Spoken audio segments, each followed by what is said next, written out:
Michael Steele, he's the chairman of the Republican National Committee. Mr. Chairman, good to see you this morning. So what do you make of this public option amendment or the vote going down to defeat in the Finance Committee yesterday? Does that mean that this is dead? Might it live to see another day? And if Democrats are this divided over the idea of a public option, will health care reform ever get done?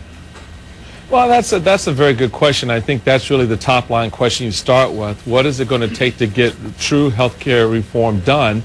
I don't see the approach that the administration has taken, along with the members of the House, getting us where we need to be.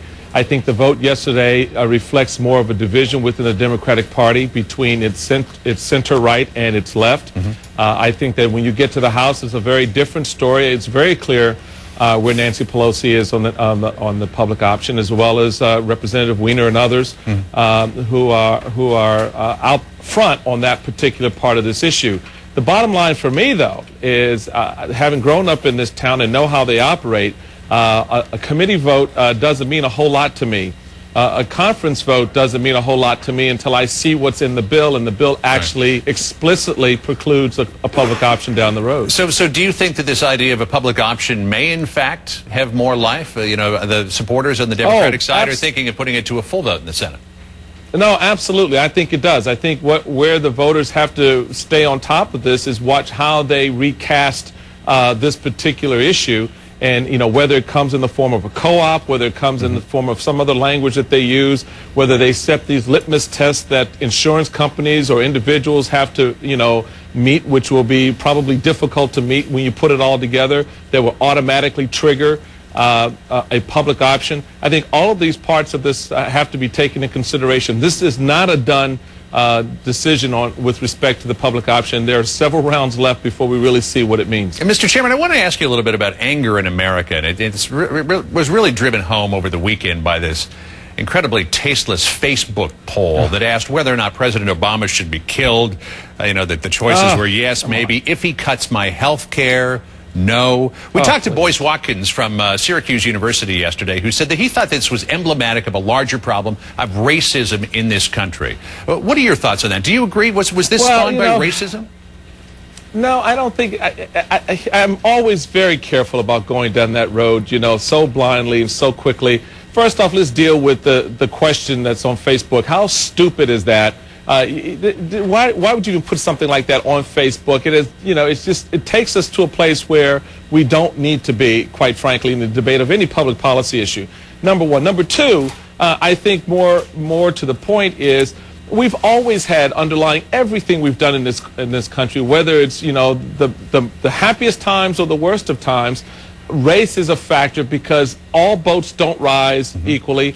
Everyone is affected differently, and their perceptions are driven by what people may tell them or what they know in fact. And I think cooler heads, and I applaud the president on this front, has been out there saying, you know, look, let's separate all of this into the appropriate pockets and not go down this road unnecessarily. And I think the Facebook is a bad example of a good example of a bad practice. Tom Friedman, of course, noted columnist with the New York Times, author of many best-selling books, had something interesting to say on all of this anger surrounding the president and from the opposition. He said, quote, criticism from the far right has begun tipping over into delegitimation and creating the same kind of climate here that existed in Israel on the eve of the Rabin assassination.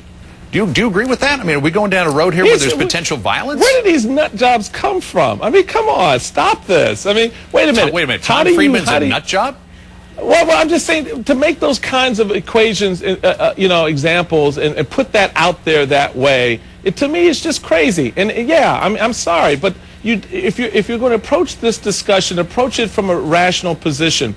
You're saying because you disagree with the president on policy that all of a sudden we're going to make this leap into, you know, assassinations and all this other stuff. I mean, at the height of all the stuff on Bush and people complaining and protesting and jumping up and down, you didn't have this kind of conversation. Now, all of a sudden, you're going to color it because of a public policy debate in terms of race because the president is black. But Mr.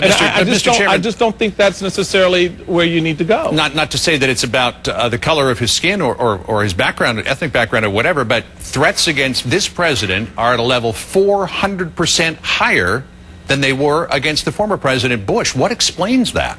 How do we know that? No one's ever reported on what the threat levels were against President Bush or any other president. Secret Service has indicated that the threat levels against this president are 400% higher than they were against President Bush. I don't know that because I don't have a report to compare that to. The Secret Service I haven't seen that publicly put out there statistically to show that. But even if it is, this is my point. I think that we need to be very smart and very careful about making these leaps on race and connecting dots that may or may not exist there. We're engaged as a country right now in a very important public policy debate, whether it's on the war in Afghanistan or health care, cap and trade, or what happens to be. There are passions that run deep and long on both sides of the aisle. Don't necessarily jump to the conclusion that because someone says something vitriolic or hot, that's necessarily from the right or necessarily from the left. It's reflecting deep-seated frustrations that people have. We don't excuse it, but I want us to be very careful because I see ugly things happening down the road if we're not smart approaching these types of issues. And if I could just ask you one quick last question, Mr. Chairman, would you rather go to, it's a multiple choice question, the Olympics in Chicago, Rio de Janeiro, or Madrid?